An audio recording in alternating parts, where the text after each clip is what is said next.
Financial year 25-26 assessment year 26-27 की ITR 1 और ITR 2 की डेडलाइन 31 जुलाई 2026 अब जा चुकी है। उम्मीद है आप सभी ने अपनी ITR को समय पे फाइल कर दिया होगा और अब आप अपने रिफंड का वेट कर रहे हैं कि इनकम टैक्स डिपार्टमेंट की तरफ से आपको आता है tax demand intimation under section 143 sub section 1।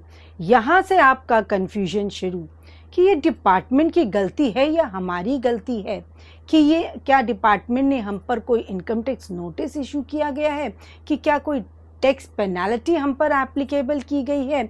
ऐसे में हमें क्या करना चाहिए? क्या हमें ये टैक्स डिमांड पे कर देनी चाहिए या रेक्टिफिकेशन अंडर सेक्शन 154 फाइल कर देना चाहिए? आखिर ये intimation under section 143 sub section 1 है क्या? रेक्टिफिकेशन अंडर सेक्शन 154 कब और किसे फाइल करना है? इन सभी बातों को एक एक करके आज इस सेशन में हम आपके साथ डिस्कस करेंगे। वीडियो इम्पॉर्टेंट होने वाली है और आप सभी को सेशन के एंड तक मेरे साथ बने रहना है।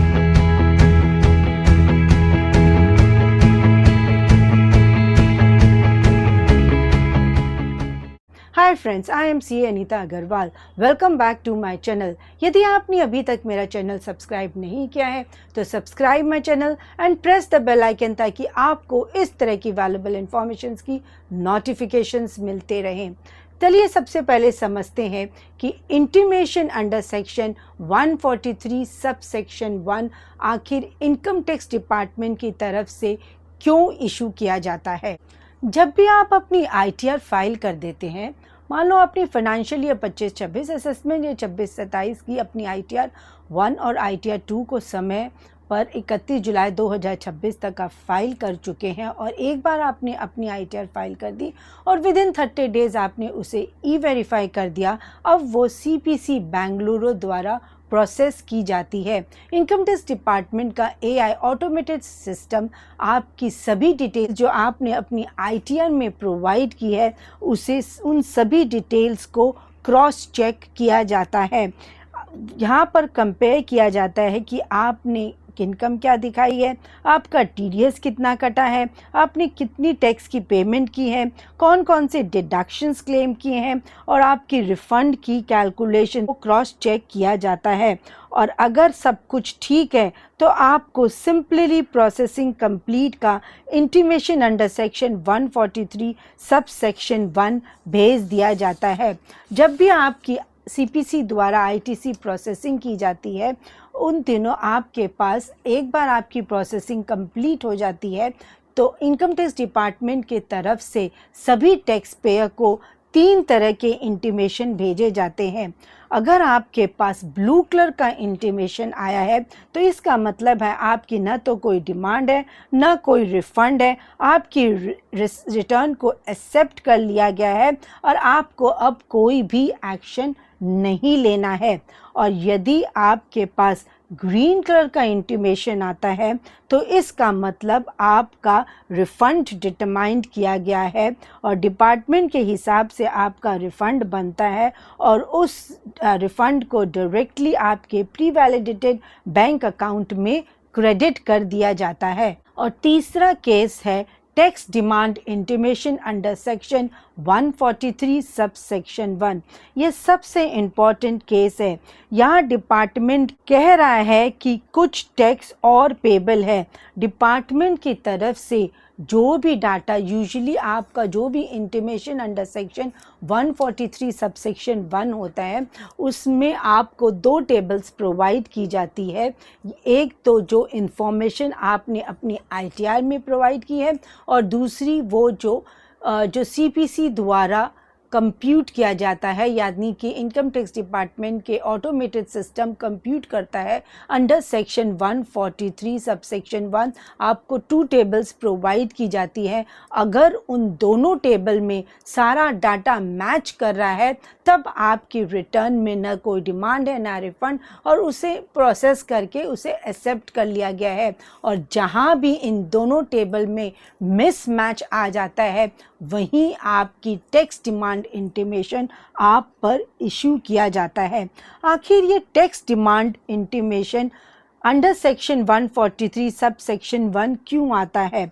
सबसे कॉमन रीज़न है कि इनकम आपने सही तरीके से रिपोर्ट नहीं किया गया है, आपकी टीडीएस में कोई मिसमैच है, आपने रॉन्ग डिडक्शंस या एग्जम्पशंस क्लेम किए हैं, लेट रिटर्न की वजह से आपके कैरी फॉरवर्ड लॉसेस को रिजेक्ट कर दिया गया है, आपकी टैक्स पेमेंट कंसिडर नहीं की गई है, कोई कैलकुलेशंस एरर भी हो सकते हैं, इनकरेक्ट आईटीआर फॉर्म सेलेक्ट किया है, या आपने रॉन्ग शेड्यूल में रॉन्ग अपनी ट्रांजैक्शंस को आपने ऐड कर रखा है। ये सब ऑटोमेटेड प्रोसेसिंग के दौरान आइडेंटिफाई किया जाता है। और जब भी आपके पास tax demand intimation under section 143 sub section 1 आता है, इसका ये मतलब नहीं कि डिपार्टमेंट ने आप पर कोई इनकम टैक्स नोटिस इशू किया है और जो भी आपका डिमांड उस टैक्स इंटीमेशन में है उसको आपको इमीडिएटली पे करना होगा, ऐसा नहीं है। अगर आपको लगता है कि डिपार्टमेंट सही है और जो भी आपसे गलतियां हुई हैं आप उससे एग्री कर रहे हैं, तो जो भी आपका टैक्स डिमांड बनता है आप उसे ऑनलाइन पोर्टल पे कर दीजिए। जब भी आपका टैक्स डिमांड का इंटीमेशन इशू किया जाता है तो सबसे पहले आपको उसे क्रॉस चेक करना है और ये पता लगाने की कोशिश करें कि ये डिपार्टमेंट की मिस्टेक है या आपकी कोई गलती है। उस इंटीमेशन को आप रिव्यू करें, अपना pan, name, assessment year, acknowledgement number और फाइनेंशियल ईयर सभी चेक करें कि आपने कोई गलती तो नहीं की है। अपनी सभी गलतियों को अगर एरर एग्जिस्ट करता है आपके रिटर्न में, तो अगर आपके पास टाइम है तो आप अपनी रिवाइज रिटर्न भी ई फाइलिंग इनकम टैक्स पोर्टल पर फाइल कर सकते हैं। यदि आपको लगता है आपकी कोई क्लरिकल एरर्स हैं और आपके पास रिवाइज रिटर्न फाइल करने का अगर टाइम लैप्स नहीं हुआ है, तब आप अपनी रिवाइज रिटर्न भी फाइल कर सकते हैं। और अगर आपको लगता है कि यहाँ पर आपकी कोई गलती नहीं है, जो भी गलती है डिपार्टमेंट की गलती है, तो उस केस में आप उस टैक्स डिमांड को डिसएग्री करते हुए अपने रिस्पॉन्स को सबमिट करें। ज़रूर आप कभी भी इस तरह के रिस्पॉन्स को इग्नोर नहीं करना है, हमेशा टाइमली इस रिस्पॉन्स को आपको सबमिट करना है। यहाँ पर आपके पास ऑप्शन है रेक्टिफिकेशन अंडर सेक्शन 154 ज़रूर फाइल करें। रेक्टिफिकेशन अंडर सेक्शन 154 फाइल करने के लिए आपको सबसे पहले अपना ई फाइलिंग इनकम टैक्स पोर्टल को आप लॉगिन करें और फिर आपको सर्विसेज में जाकर आपको सिलेक्ट करना है rectification of orders pass by CPC.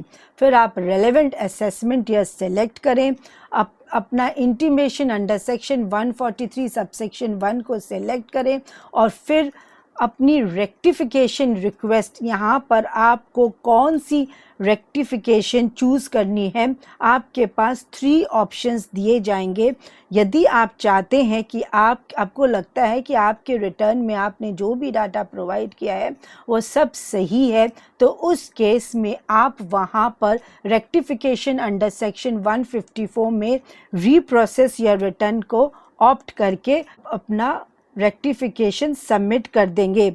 और यदि आपको लगता है कि आपके रिटर्न में आपसे कुछ मिस्टेक्स हुई हैं, उस केस में आप रिटर्न डाटा करेक्शन का ऑप्शन चूज़ करके वहाँ पर जो भी आपको रेक्टिफिकेशन करना है वो करके आप अपना रेक्टिफिकेशन को सबमिट करेंगे। और यदि आपको लगता है कि आपके टैक्स क्रेडिट में कोई मिसमैच है, ये ऑप्शन उसे करना चाहिए जब आपके TDS, TCS, advance tax, self assessment tax, challan mismatch, इन सभी केसेस में आप टैक्स क्रेडिट मिसमैच का ऑप्शन सिलेक्ट करके आपको जो भी रेक्टिफिकेशन करनी है उसे रेक्टिफिकेशन करके आप अपने रेक्टिफिकेशन को सबमिट कर दें। और इस रेक्टिफिकेशन अंडर सेक्शन 154 को सबमिट करने की टाइम लिमिट है within the 4 years from the end of the financial year in which the intimation was issued। अब हम आपके साथ डिस्कस करेंगे important limitations and documents required for filing rectification under section 154. Section 154 का rectification cover करता है only incorrect tax credit, arithmetical error, CPC overlooking info already on the record. ये तीनों ही केसेस में आप रेक्टिफिकेशन अंडर सेक्शन 154 फाइल कर सकते हैं। Rectification under section 154 does not cover, आप कोई भी नया डिडक्शन या जम्पशन क्लेम नहीं कर सकते हैं, आप कोई न्यू सोर्स ऑफ इनकम अब रिपोर्ट नहीं कर सकते हैं, revising return due to later changes in fact भी आप नहीं कर सकते हैं। और जब भी आप अपनी रेक्टिफिकेशन फाइल करें, इन सभी डॉक्यूमेंट्स को आप तैयार रखें। Intimation under section 143 subsection 1, original ITR, form 26 AS AIS TS, form 16A if applicable, tax payment challan if applicable. जब भी आप पर इस तरह का tax demand intimation under section 143 sub section 1 issue किया जाता है तो आपको पैनिक नहीं करना है। आपको बिना सोचे समझे इमिडिएटली टैक्स डिमांड पे नहीं करना है। कई बार तो लोग इसे इग्नोर भी कर देते हैं, दोनों ही चीज़ें गलत हैं। जब भी आपके पर इस तरह का टैक्स डिमांड इंटीमेशन आता है, उसे सही तरह से क्रॉस चेक करके समझें। यदि वाकई में आपकी गलती है और आपका टैक्स डिमांड बनता है तो उसे ऑनलाइन पे करें, और यदि आपको लगता है कि यहाँ पर आपकी कोई भी गलती नहीं है, ये डिपार्टमेंट की तरफ से ही गलती हुई है, उस केस में आप रेक्टिफिकेशन अंडर सेक्शन 154 ज़रूर फाइल करें। कभी भी इस तरह के इंटीमेशन को इग्नोर ना करें। Hope guys this video has added value to you. अगर वीडियो अच्छी लगी तो इसे लाइक करें और ज़्यादा से ज़्यादा लोगों में इसे शेयर करें in order to create awareness. Topic से रिलेटेड आपकी कोई भी क्यूरीज हैं तो please let me know in the comment section. Thanks for your valuable time. जय हिंद।